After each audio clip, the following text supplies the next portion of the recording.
கர்த்தருடைய பரிசுத்த நாமத்தை ஸ்தோத்திரம் உண்டாதாக. நம்ம ஏசாயா 5 அதிகாரங்கள் பார்த்துப்போம். நீங்கள் 6வது அதிகாரம். 6வது அதிகாரத்தில் என்னென்னா, உசியா ராஜா என்ன செஞ்சிருக்காரு, மரணம் அடைஞ்சு போயிருக்காரு. உசியா ராஜா யாருன்னா யூதா ராஜா. யூதா ராஜா இஸ்ரேல் ராஜான்னு சொல்லி 2 ராஜாக்கள் உண்டுன்னு சொல்லி நம்ம பார்க்குறோம்ல. இஸ்ரேல் தேசத்தை 2 ராஜாக்கள் ஆண்டுருக்காங்க. காரணம், தாவீது ராஜா நினைச்சாரு பதவிக்கு வர்றாரு. சவுல் ராஜா முதல் ராஜாவாக வராரு. அதுக்கப்புறம் சவுல் ராஜா சரியில்லாதனால கர்த்தர் தாவீது ராஜாவை தேர்ந்தெடுக்கிறாரு. தாவீது ராஜாவுடைய மகன் சாலமோன் அடுத்தல ராஜா வரான். அடுத்தல சாலமோனுடைய மகன் ரெகொபெயாம் வரான். ரெகொபெயாம் என்ன செஞ்சுட்டா, ஜனங்களுக்கு விரோதமாக செயல்பட்டதுனால, கர்த்தருக்கு விரோதமாக செயல்பட்டதுனால கர்த்தர் என்ன செஞ்சுட்டாரு, அவனை தள்ளிட்டார். அதனால அவனுக்கு காலத்தில் ரெண்டு கோத்திரமாக பிரிஞ்சிருச்சு.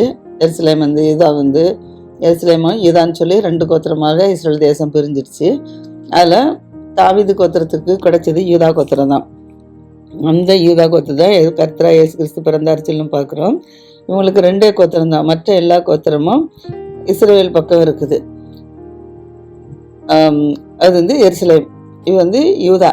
அதனால என்ன செய்கிறாங்கன்னா, இந்த 2 ராஜாக்கள் இருக்காங்கன்னு சொல்லி பார்த்தோம். அதில் உசியா ராஜா இப்போ யூதாவுக்கு ராஜாவாக இருக்கிறாரு. அந்த உசியா ராஜா என்ன செஞ்சுட்டாரு, மரணம் அடைஞ்சு போயிட்டாரு. அவர் மரணம் அடைஞ்ச உடனே கர்த்தரா இயேசு கிறிஸ்துங்கன்னா ஆண்டவர் உயரமும் உன்னதமான சிங்காசனத்தின் மேல் நினைச்சிறாரா வீட்டிற்கு கண்டிருக்கிறார். ஏசாயா தரிசனம் கண்டிருக்கிறார். ஏன்னா ஏசாயோட தரிசனம் தான் இப்போ நம்ம 2வது தரிசனம் பார்த்துட்டு இருக்கிறோம். அது அவருடைய வஸ்திர தொங்கலால் நினைச்சது தேவாலயம் நிறைந்திருந்துச்சான். மிகவும் உயரம் உன்னதமான சிங்காசனத்தில் கர்த்தர் வீட்டிருக்கிறாரு. அவருடைய வஸ்திர தொங்கலால் தேவாலயம் நிறைஞ்சிருக்குது. சேராபீன்கள் அவருக்கு மேலாக நிற்கிறாங்க. கர்த்தருக்கு மேலாக சேராபீன்கள் தேவனுடைய ஆலயத்தில் நிற்கிறாங்க. அவர்களில் சேராபீன்களுக்கு ஒவ்வொன்றுக்கும் அவ்வாறு சட்டைகள் இருந்துச்சான். அதில் 2 சட்டைகளால் என்ன செய்யும், தன்னுடைய முகத்தை என்ன செய்யும், மூடும் கேராபீன்கள். அடுத்தல 2 சட்டைகளால் என்ன செய்யும், தன் கால்களை என்ன செய்யுமா, மூடுமா. 2 சட்டைகளால் என்ன செய்யுமா, பறக்குமா. எப்படி சேராபீன்களுக்கு 6 சட்டைகள் உண்டு. 2 சட்டைகளால் முகத்தை மூடுது, 2 சட்டைகளால் காலை மூடுது, 2 சட்டைகளால் என்ன செய்யுது, உயரமாக பறக்குதுன்னு சொல்லி பார்த்தோம். அப்போது அந்த 6 சேராபீன்கள் சொல்லி நம்ம பார்த்தோம்ல. அந்த சேராபீன்கள் என்ன செய்யுதுன்னா, ஒருவர் நோக்கி சொல்கிறாங்க. என்ன சொல்கிறாங்கன்னா, சேனையின் கர்த்தர் பரிசுத்தர் பரிசுத்தர் பரிசுத்தர் அப்படின்னு சொல்லி சொல்கிறாங்க. அது மாத்திரம் இல்லை, பூமி அனைத்தும் அவருடைய மகிமையால் என்ன செய்து நிறைந்திருக்கிறது என்று சொல்லி கூப்பிட்டு யார்கிட்ட சொல்லியிருக்கிறாங்க, ஏசாயாட்ட சொல்லியிருக்கிறாங்க.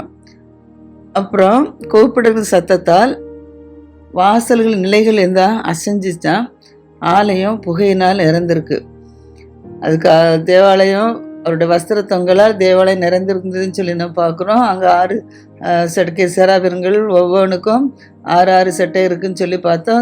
கர்த்தர் பரிசுத்தர் பரிசுத்தர் சொல்லும்போது ஆலயம் மகிமையால் இறந்திருக்கிறதுன்னு சொல்லி பார்த்தோம். இப்போ அந்த சத்தத்தினால் ஆலயம் வாசல் நிலைகள் கூட அசைஞ்சு ஆலயம் இப்போ புகையினால் தான் நிறைஞ்சிருக்கிறான். அப்போ ஐயோ நான் அதமானேன், நான் அசுத்த உதடுகுள்ள மனுஷன், அசுத்த உதடுகளுள்ள ஜனங்கள் நடுவில் அனுச்சிறேன், நான் வாசமாக இருக்கிறவன், சிலையில் கத்திர ராஜாவே என் கண்கள் கண்டதே அப்படின்னு சொல்லி ஏசாய் என்ன செய்கிறான்னு சொல்கிறான் தரிசனத்தில். இப்போ இதில் சொல்கிறான். அப்பொழுது சேராபீன்கள் ஒருவர் என்ன செய்கிறான்னா, பலிபீடத்திலிருந்து தன் கையில் பிடித்த ஒரு குரட்டை பிடிக்கிறான். அந்த குரட்டால் என்ன செய்கிறான்னா, ஒரு நெருப்பு தலையில் என்ன செய்கிறான், எடுத்துகிட்டு வரான். நெருப்பு தலை எடுத்துக்கொண்டு என்ன செய்கிறான், ஏசாயிட்டன்னு கொடுக்குறான். அந்த தூதன் பறந்து நெருப்பு தலை எடுத்து ஏசாயிட்ட ஏசாயா வாயை நினைச்சிடறாரு. அந்த நெருப்பு தலைலால் நினைச்சிடறான், குரட்டால் நெருப்பு தலையில் எடுத்துட்டு வந்தான்னு சொல்லி பார்த்தோம்ல. அந்த நெருப்பு தலையில் எடுத்து என்ன செய்கிறான் அப்படின்னா, ஏசாயா நாவை என்ன செய்கிறான், உதடுகளை என்ன செய்கிறான், தொடுறான். உதடுகளை தொட்டதுனால அவனுடைய அக்கிரமம் என்ன செய்யுது, நீங்குது. ஏசாயோட அக்கிரமம் நீங்குது, அவனுடைய பாவம் என்ன செய்யுது, நிவர்த்தி ஆயிற்று அப்படின்னு சொல்லி இப்போ அந்த சேராபீன்கள் ஒருவன் என்ன செய்கிறான், ஏசாயா பார்த்து சொல்கிறான். பலிபீடத்திலிருந்து ஒரு குரட்டால் கனல் எடுத்துகிட்டு அவன் உதடில் வச்சதுனால என்ன செய்கிறான், பாவத்தை அறிக்கிட்டது மட்டும் இல்லை, அவனோட அக்கிரமம் நீங்கி பாவ நிவர்த்தி ஆயிட்டுன்னு சொன்னோடு தான் சொல்கிறாப்புல. அப்போ அந்த சமயத்தில் நிவர்த்தியானது. ஆனால் பின்பு கர்த்தர் சொல்கிறாரு, நான் யாரை நான் அனுப்புவேன், யார் நமது காரியமாய் போவான்ங்கிற உரைக்கிற ஆண்டவருடைய சத்தத்தை யார்? ஏசாயா கேட்குறாரு. யாரை நான் அனுப்புவேன், யார் நமது காரியமாய் போவான்னு உரைக்கிற ஆண்டோட சத்தத்தை எவன் ஏசாயா கேட்குறாரு. அதற்கு ஏசாயா சொல்கிறாரு, அதற்கு நான் இதோ அடியேன் இருக்கிறேன், என்னை அனுப்பும் அப்படிங்கிறான். நான் என்னை அனுப்புவோம், அடியேன் இருக்கிறேன், நான் போகிறேன் அப்படின்னு சொல்லி சொல்ல. யாரை நான் அனுப்புவேன், யார் நமக்கு காரியமாக போவான்னா ஊழியம் செய்கிறதுக்கு. அதுக்கு தான் சொல்லும்போது நான் என்னை அனுப்ப நான் போகிறேன்னு சொல்கிறான்.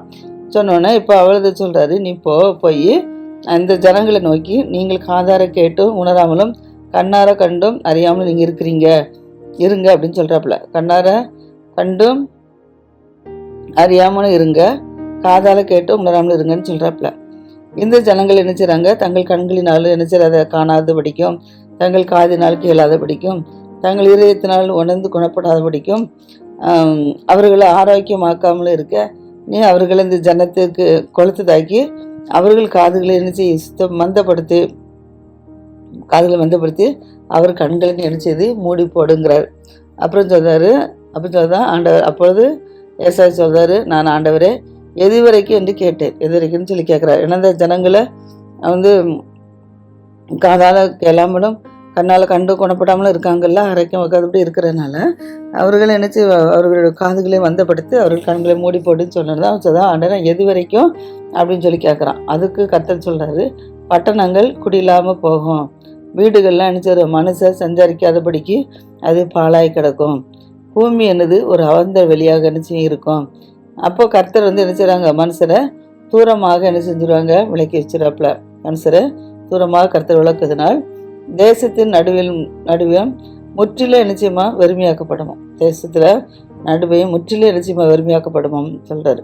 ஆகிலும் அதில் இன்னும் 10ல் 1 பங்கு நிச்சயமாக இருக்குமா, அதுவும் திரும்ப நிர்மலாக்கப்படும். கருவாலி மரமும் அரச மரமும் இலைட்டு போன பின்பு அவைகளை அடிமரம் நிச்சயம் இருக்கும். இலைகள்லாம் அசைஞ்சு கருவாலி மரமும் அரச மரமும் இலையெல்லாம் அசைஞ்சு மொட்டை மரமாக நிற்கிது. அந்த மொட்டை மரமாக நிற்கும்போது அந்த மரத்தை பார்த்தோம் அப்படின்னா அது என்னென்னா அடிமரமும் ஒரு இலையெல்லாம் இல்லாதபடிக்கு இருக்குது. அந்த அடிமரம் என்ன செய்யுது? ஒரு பரிசுத்த வித்தாக இருக்குன்னு சொல்லி சொல்கிறத பார்க்குறோம். அடுத்தபடியாக 7வது அதிகாரத்தில் இப்போ நம்ம யார் பார்த்தோம்? 6வது உசியா ராஜா யார்? யூதா ராஜான்னு சொல்லி பார்த்தோம். அந்த உசியா ராஜா இறந்தோடனே அவருடைய மகன் யோதாம் என்னச்சாரா ராஜபதைக்கு வரான். அந்த யோதாமனுடைய குமாரன் இப்போ ஆகாஷ் என்னச்சாரா யூதாவுக்கு ராஜாவாக இருக்கிறான். இந்த தேசத்தில் இந்த நேரத்தில் இப்போ யூதா தேசத்துக்கு ராஜா இப்போ யார்? ஆகாஷ் இருக்கிறாரு. இந்த ஆகாஷ் நாட்டில் ரெச்சின் என்னும் சீரியா ராஜா என்ன செய்கிறாருன்னா அவர் ரெமலின் குமாரனாகிய பெக்கா என்னும் இஸ்ரேல் ராஜாவும் எருசலேமில் யுத்தம் பண்ணக்கு என்ன செய்கிறாங்க? வராங்க. சீரியா ராஜாவும் இஸ்ரேல் ராஜாவும் என்ன செய்கிறாங்க? இப்போ யூதா ராஜாவின் மேல் யுத்தம் பண்ணக்கு என்ன செய்கிறாங்க? எருசலேமுக்கு வராங்க. அந்த யுத்தம் பண்ணும்போது இப்போ என்ன செய்ய முடியாது? இவங்கள பிடிக்க முடியல. ஆகாசின ராஜா என்ன செய்கிறாரு? ஜெயத்தை எடுத்துறாரு. சீரியா ராஜாவும் இஸ்ரேல் ராஜாவும் என்ன செய்கிறாங்க? தோந்து போகிறத நம்ம பார்க்குறோம். அதனால் இப்போ அவங்க கண்டுபிடிச்சிட்டாங்க. சீரியர்கள் யாரை? எப்ராஹிமர் என்ன செய்கிறாங்க? கண்டுபிடிச்சிருக்கிறதுனால தாவீது குடும்பத்துக்கு இது அறிவிக்கப்படுது. அப்போது ராஜாவின் இருதயம் அவன் ஜனத்தின் இருதயம் என்ன செய்யும்? இருதயமும் காற்றிலுள்ள மரங்களும் காற்றினால் அசைகிறது போல என்ன செய்யுமா? அசையுமா. அப்பொழுது கர்த்தர் நினைச்சார் ஏசாயா நோக்கி, நீயும் உன் மகன் சேயார் யாசுமாக வண்ணார்த்திர வெளியில் உள்ள மேல் குளத்து மதகின் கடைசி மட்டும் நினைச்சாங்க ஆகாயத்துக்கு எதிர்கொண்டு போகிறாங்க. அது சொல்ற, நீ அவனை நோக்கி சீரியர் நினைச்சாங்க எப்ராஹிமோடும் ரெமலியாவோடும் மகனோடும் உணவு விரதமாக நினைச்சாங்க தூர ஆசிரியர் பண்ணுறாங்க. அதனால் நானும் யுதாவுக்கு விரதமாக நினைச்சேன் போய் அதை நெருக்கி அதை நினைச்சிடுறேன் உங்கள் தங்களுக்குள்ளே பங்கிட்டு கொண்டு அதற்கு தபையான் குமாராக ராஜாவாக தபையான் குமார் நினைச்சிறாங்க வரவழைத்து ஏற்பாடு பண்ணுறாங்க. அடுத்தபடியாக சொல்கிறாரு, நீ பயப்படாமலும் அமர்ந்துரு. நீ பயப்படாமல் இந்த இடத்துல அமெரிக்கா பயப்படாதபடிக்கு நினச்சி இந்த இடத்துல நீ அமர்ந்துருன்னு சொல்கிறப்பல. ஆனால் தபலின் குமார் ராஜாவாக அவங்க ஏற்படுத்தின்னு சொல்லி சொல்கிறாங்க. ஆனால் அது நடக்காது. அதனால் நீ நினச்சி நீ பயப்படாதபடிக்கு நீ நினச்சி அமர்ந்துருன்னு சொல்கிறார். அப்புறம் சொல்கிறாரு, சீரியா ராஜா ரெச்சின் ரெமிலியான் ராஜாவோடு நினைச்சுறாங்க. அவங்களாம் உக்ர கோபத்தின் நிமித்தம் உங்கள் இருதயம் என்ன செய்ய வேண்டாம், துகளை வேண்டாம்னு சொல்கிறாப்புல. கர்த்தராய ஆண்டவர் நினைச்சார், அந்த ஆலோசனையை நிலைநிற்க முடியாதுங்கிறார். அதன்படி சம்பவிப்பதும் இல்லைங்கிறார். அதன்படி இருக்கிறதும் இல்லை, அதன்படி என்ன செய்யல, சம்பவிக்க போகிறதும் இல்லை அப்படின்னு சொல்கிறார். அடுத்தபடியாக சீரியாவுக்கு தலை தமஸ்கு. இப்போ நம்ம இந்தியாவுக்கு ஹெட்டு அது நம்ம டெல்லின்னு சொல்கிறோம். அதே போல் சீரியாவின் தலை என்னது, தமஸ்கு. தமஸ்குவுக்கு தலை என்னது, ரெசின். இன்னும் 66 வருஷங்களில் எப்ராஹிமர் என்ன செய்வாங்க, ஒரு ஜனமாக இராதபடிக்கு எல்லாரும் என்ன செய்வாங்க, நொறுங்குண்டு போவாங்கங்கிறன்னு சொல்கிறாப்புல. இப்போ ஒரு ஜனமாக இருக்கு நொறுங்குண்டு போகணும்னு சொல்லி சொல்றாரு. எப்ராஹிமின் தலைவனாக ஆகாஷ் என்ன செய்றான்னா, ஆகாஷ் என்ன செய்றான் அப்படின்னா, எப்ராஹிம் தலைவர் சமரியான் தலைவர் ரெமலியன் மகன், நீங்களாம் என்ன செய்யுங்க, விசுவாசிக்க விட்டால் நீங்கள் நிலைபெற மாட்டீங்க. ஏன்னா நீங்கள் ஜெயத்தை எடுத்துருவீங்க. அந்த 3 ராஜாக்கள் யுத்தத்துக்கு வந்தாலும் நீங்கள் ஜெயத்துக்கு எடுத்துருவேன்னு சொல்லி என்ன சொல்லு அப்படின்னு சொல்கிறாப்புல. அதன்படியாக அதுக்கப்புறம் பின்னும் கர்த்தர் ஆகாசை நோக்கி சொல்கிறார். இப்போ ஏசாயிட்ட சொல்கிறத நம்ம பார்த்தோம். இப்போ கர்த்தர் ஆகாசிட்ட சொல்கிறார். என்ன சொல்கிறாருன்னா, நீ உன் தேவனாக கர்த்தர் இடத்துல என்ன செய்ய, ஒரு அடையாளத்தை என்ன செய்ய வேண்டிக் கொள்ளுங்கிறார். கர்த்தர் இடத்துல அடையாளத்தை வேண்டிக்கோ. அது ஆழத்தில் இருந்து அல்லது இருந்தாலும் சரிதான், அது உன்னத்தில் இருந்தாலும் சரிதான், நீ என்ன செய்ய, ஒரு அடையாளத்தை நீ உனக்கு உண்டாக்கு கேட்டுக்கொள் அப்படின்னு சொல்கிறாப்புல. அதுக்கு ஆகாஷ் சொல்கிறான், நான் கர்த்தர்கிட்ட என்ன செய்ய மாட்டேன், நான் கேட்க மாட்டேன், நான் கர்த்தரை பரிச்சை செய்ய மாட்டேங்கிறா. சரியா சொல்கிறாரு, அடையாளத்தை கேளுங்கிறாரு. ஏன்னா அவங்க 3 ராஜாக்கள் வந்தாலும் அவங்க தோந்துருவாங்க, நீங்கள் ஜெயித்திருவீன்னு சொன்ன உடனே அதுக்கு அடையாளத்தை கேட்க சொல்கிறாப்புல. ஆனால் அவன் என்ன செய்ய மாட்டேன், நான் அடையாளத்தை கேட்க மாட்டேன், நான் கர்த்தரை பரிச்சிக்க மாட்டேன் அப்படின்னு சொல்லிட்டு சொன்ன உடனே ஏசாயா தாவீதின் வம்சத்தார சொல்கிற, கேளுங்க, நீங்கள் மனுஷரை என்ன செய்றாங்க, விசனப்படுத்திட்டு போதாதுன்று என் தேவனை நீங்கள் விசனப்படுத்த பார்க்கிறீங்களான்னு கேட்குறாரு. தாவீதின் வம்சம் தான் யூதா வம்சம் சொல்லி நம்ம பார்த்துட்ருக்கோம். இப்போ யூதா மனுஷர்களை பார்த்து நீங்கள் சொல்கிறாரு, நீங்கள் ஏன் மனுஷனை என்ன செய்றீங்க, விசனப்படுத்துறது போதாதுன்னு சொல்லி தேவனையும் நீங்கள் என்ன செய்யுங்க, விசனப்படுத்த பார்க்கிறீங்களா அப்படிங்கிறாரு. அதெல்லாம் சொல்கிறாரு. ஆண்டவர் தாமே எங்களுக்கு ஒரு அடையாளத்தை என்ன செய்வார், கொடுப்பாரு. ஒரு அடையாளத்தை எங்களுக்கு கொடுப்பாரு. அந்த அடையாளம் என்ன அப்படின்னா, இதை ஒரு கன்னிகை கற்பதியாகி ஒரு குமார் நினைச்சுவா பெறுவா, அவருக்கு இம்மானுவேல்னு சொல்லி பேரிடணும் அப்படின்னு சொல்கிறாப்புல. அப்படியே ஆண்டவர் நினைச்சாரு, உங்களுக்கு ஒரு அடையாளத்தை நினைச்சு கொடுப்பாரு. அந்த அடையாளம் என்னன்னா, ஏதோ ஒரு கன்னிகை கற்பதியாக குமார் பெறுவா, அவருக்கு இம்மானு பேரிடணும்னு சொல்லிட்டு சொல்றாரு. தீமையை வெறுத்து என்ன செய்ய, நன்மை செய்ய. தீமையை என்ன செய்யாத, வெறுத்து நீ நன்மை செய்யன்னு சொல்லிட்டு சொல்றாரு. தெரிந்து கொள்ள அறியும் வயது மட்டும் அவர்கள் வெண்ணெயில் என்ன செய்ய மாட்டாங்க, நன்மை தெரிந்து கொள்ள அறியும் வயது மட்டும் அவங்க வெண்ணையும் தேனையும் தான் என்ன செய்வாங்க, சாப்பிடுவாங்கங்கிறார். நன்மை தீமை என்னதென்று அறிந்து கொள்ள மட்டும் வெண்ணையும் தேனையும் தான் சாப்பிடுவாங்கன்னு சொல்றார். அது சொல்றாரு, அந்த பிள்ளை தீமையை வெறுக்கும்.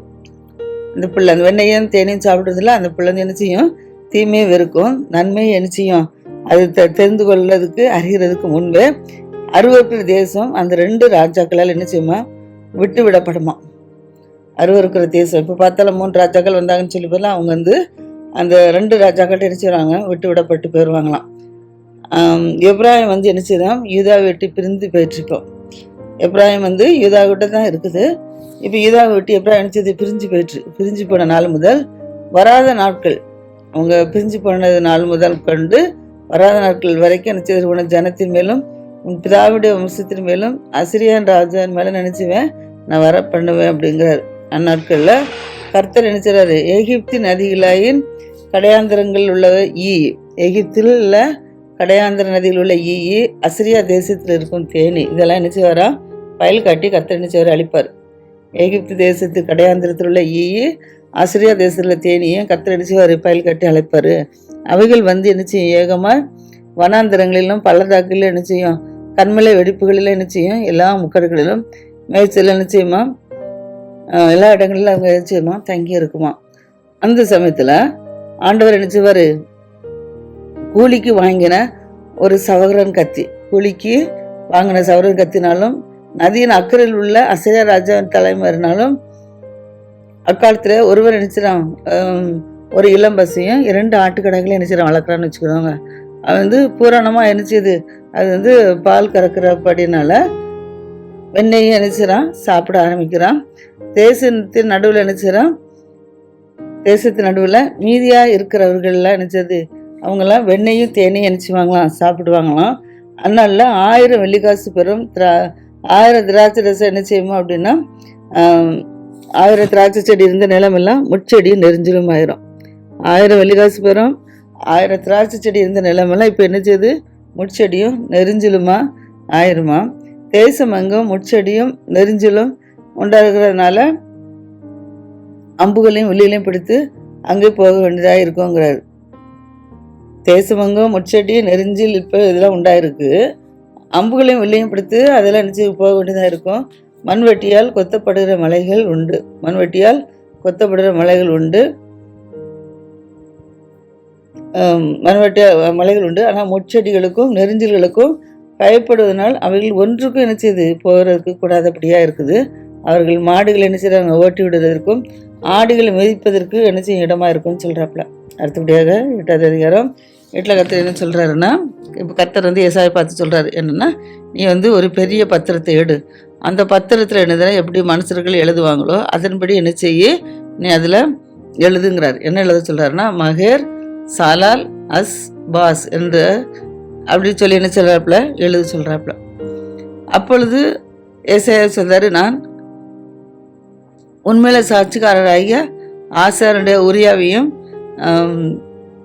எரபியாவின் குமாராகிய சகரியாவையும் அந்தந்த காரியங்களுக்காக என்ன செய்கிறாங்க அப்படின்னா சாட்சிகளாக வைக்கிறாங்க.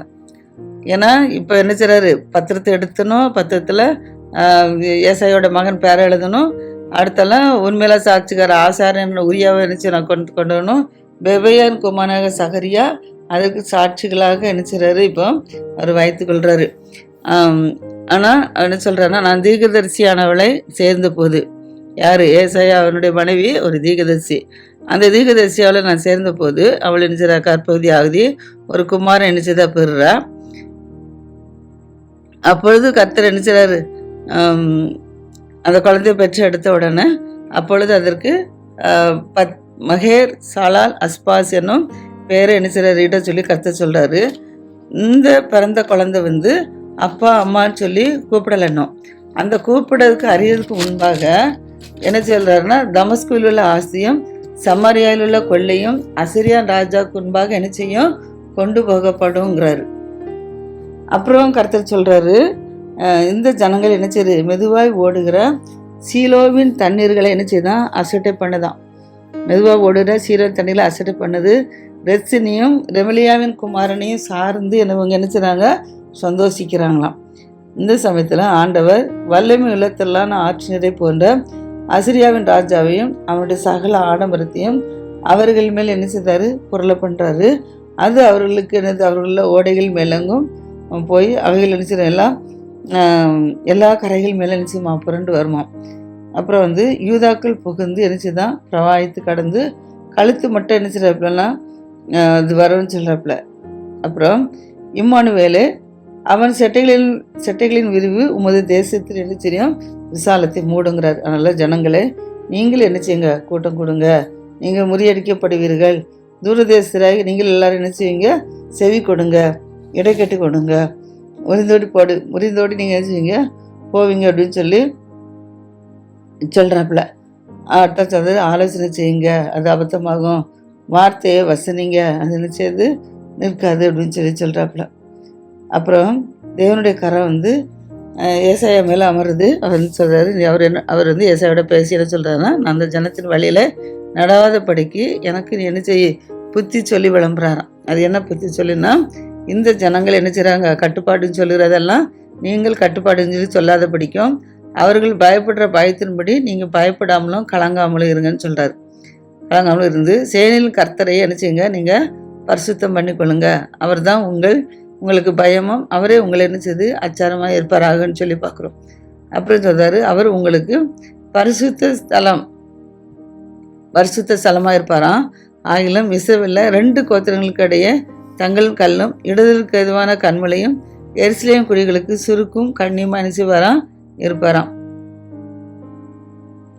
அவர்கள் அநேகர் நினைச்சுவாங்களாம் இடறி விழுந்து நொறுங்கி நினைச்சுவாங்களாம் சிக்கியுண்டு பிடிக்கப்படுவாங்களாம். சாட்சி ஆகமத்தை நினைச்சுறான் கட்டி என் சீசர்களை வேதத்தை நீங்கள் என்ன செய்வீங்க முத்திரையிடும் சொல்கிறார். நானும் யாக்கோவின் குடும்பத்துக்கு தமது முகத்தை நினைச்சுவேன், நான் மறைக்கிற கர்த்தருக்காக என்ன செய்கிறாரு, நான் காத்திருக்கிறேங்கிறார். அவருடைய எதிர்ப்பு என்ன செய்யுதுன்னா கருத்தினால் கர்த்தருக்காக காத்திருந்து அவருக்கு என்ன செய்யணுமா எதிர்பார்த்திருப்பேங்கிறார். யாக்கோவின் குடும்பத்துக்கு தமது முகத்தை என்ன செய்வேன் மறைப்பேன் அப்படிங்கிறார்.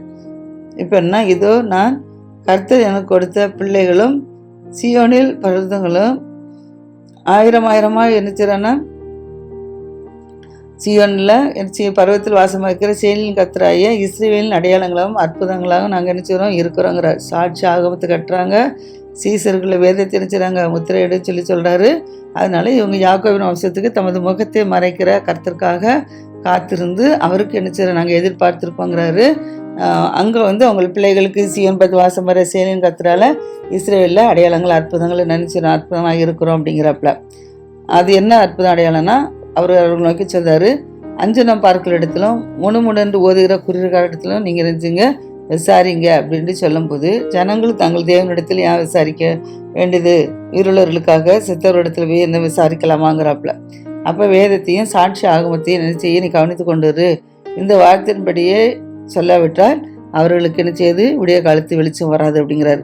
அதனால் இடுக்க நினைச்சது அடைந்தவர்களாயும் பட்டினியாயும் தேசத்தை கடந்து போவார்களாம். அவர்கள் பட்டணம் இருக்கும்போது என்ன செய்வாங்க மூர்க்க வரி கொண்டு அவர்கள் என்ன செய்வாங்க ராஜாவையும் தங்கள் தேவனை என்ன செய்வாங்களாம் தூசிப்பாங்களாம். அவர்கள் அண்ணாந்து பார்ப்பாங்களாம், பூமியும் என்ன செய்வாங்களாம் நோக்கி பார்ப்பாங்களாம். ஆனாலும் இதோ இக்கட்டு காலம் அந்தகாரமும் இருக்கும். அடுத்தல இடுக்கத்தால் நினைச்சது இருள் அடைந்து அந்த காரியத்தில் அவங்க என்ன செய்வாங்க தள்ளுண்டு அலைவாங்கன்னு சொல்லி பார்க்குறோம். இப்படி கர்த்தருடைய பிள்ளைகளுக்கு விரோதமாக எழுத்து நின்னா அவர்களுக்கு இப்படிதான் அழிவருன்னு சொல்லி பார்க்குறோம். ஆனால் நம்ம சாட்சி ஆகமாகி வேத வசனத்தை என்ன செய்யணும், நம்ம தினமும் என்ன செய்யணும் வாசிக்கணும். வாசித்து கருத்துக்கள் நிலைச்சிருக்கும் போது நமக்கு எதிராக செயல்பட்டவங்களை நினைச்சு அப்புறப்படுத்துறேன்னு சொல்கிறார். கர்த்தர் தாமே ஆசிரியப்பராகாமே.